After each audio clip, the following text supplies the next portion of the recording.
Welcome to English Mirror. This is the second part of humanist literary theory focusing on Philip Sidney, Francis Bacon, Addison, and Dr. Johnson. Sir Philip Sidney, 1554 to 1586. England, although it could boast an important emergent literary tradition starting in the Middle Ages with Chaucer, didn't make any significant contribution to literary theory until the second half of the 16th century when Sir Philip Sidney wrote an apology for poetry in 1583. His impassioned defense of poetic art came as a response to an attack on poetry by a Puritan critic who followed Plato in arguing that poetry was a waste of time, that it was based on lies, and that it taught sinful things. Sidney's discussion of poetry follows in the path laid out by Horace, insisting that the art serves the dual purpose of instruction and pleasure. Poesy, therefore, is an art of imitation, for so Aristotle termed it in his word mimesis, that is to say, a representation, counterfeiting, or figuring forth, to speak metaphorically, a speaking picture with its end to teach and delight.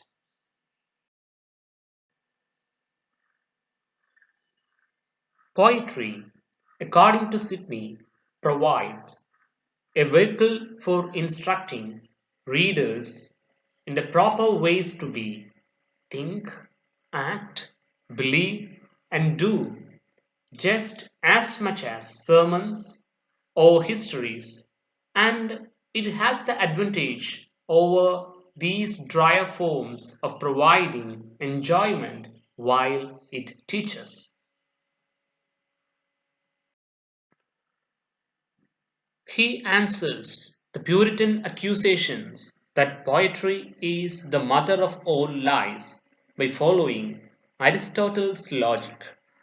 If poetry were merely an imitation of nature, it would be necessarily an inferior copy, hence, a form of falsehood. But if poetry is an act of creation, then it completes a process that nature leaves incomplete and partial by teaching us the inner meaning of the things and events of the external material world. The mimetic quality of poetry, rather than presenting an inferior world, in fact presents a higher level of reality.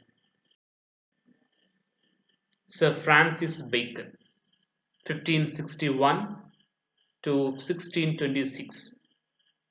Sir Francis Bacon, a contemporary of Sidney and Shakespeare, also follows Aristotle rather than Plato in insisting that poetry does not present an inferior imitation of the real world, but rather that it presents a world that is better than the one we live in.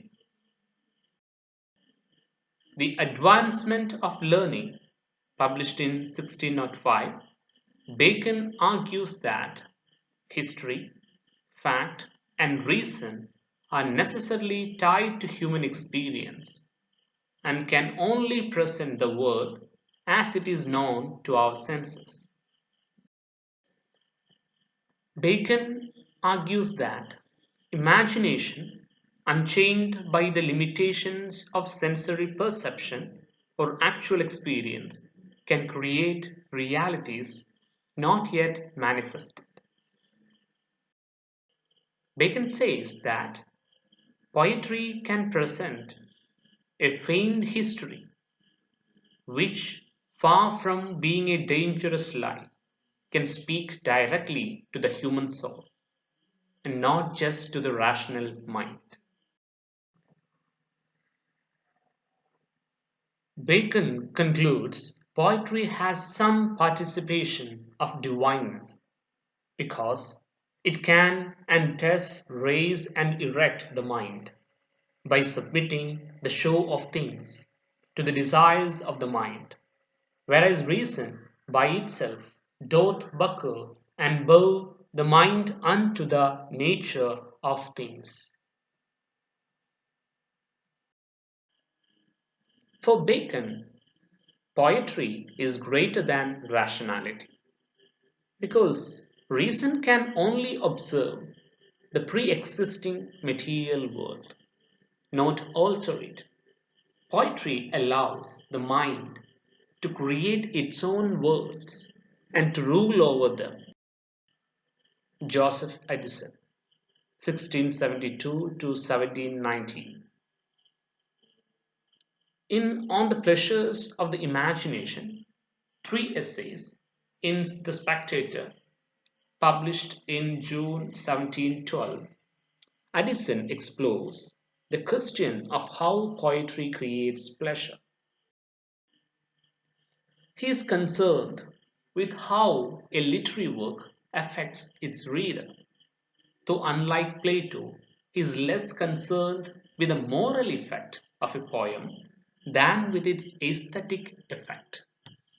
He is interested more in how a poem delights than in how or what it instructs.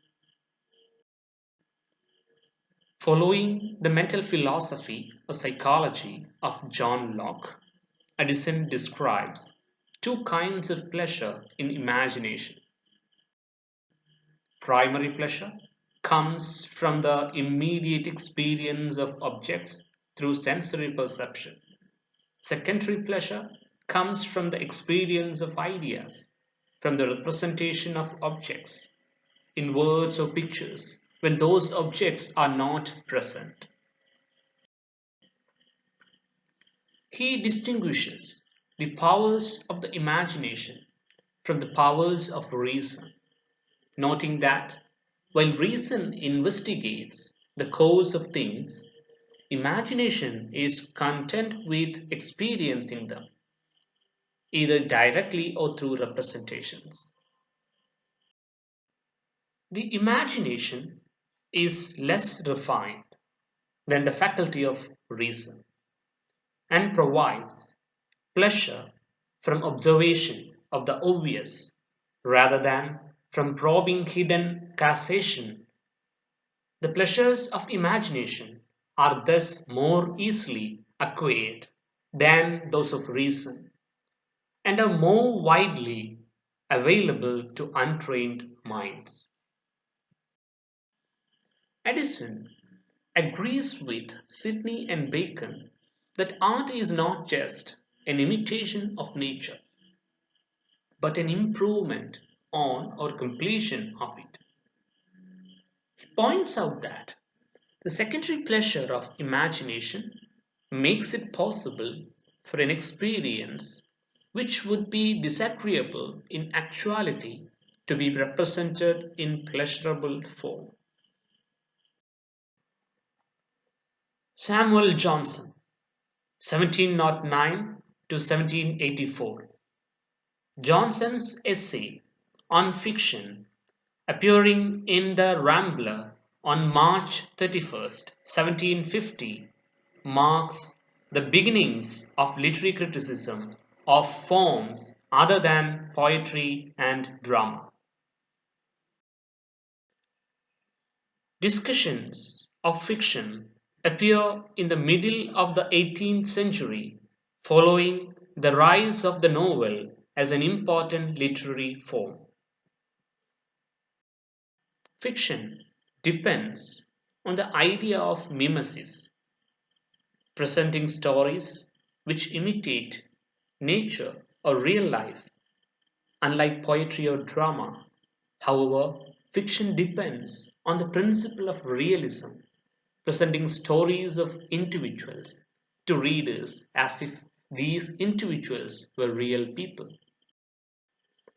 The realism of fiction blurred the distinction between the imagined world of art and the real world of history and biography.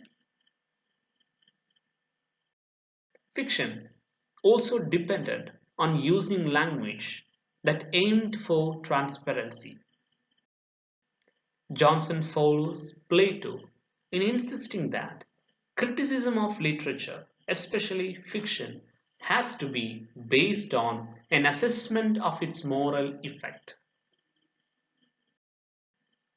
Novels are potentially more harmful than poetry because novels are the more realistic form.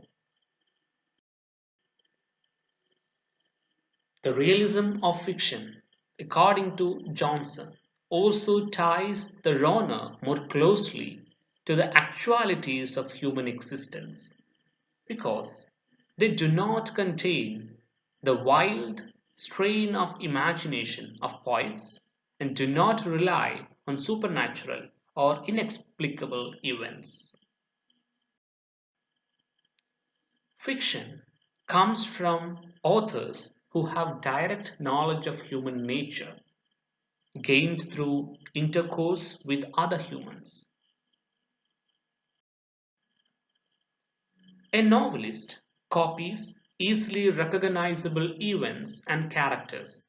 Johnson argues any reader can judge the accuracy of the representation and evaluate a novel according to that standard.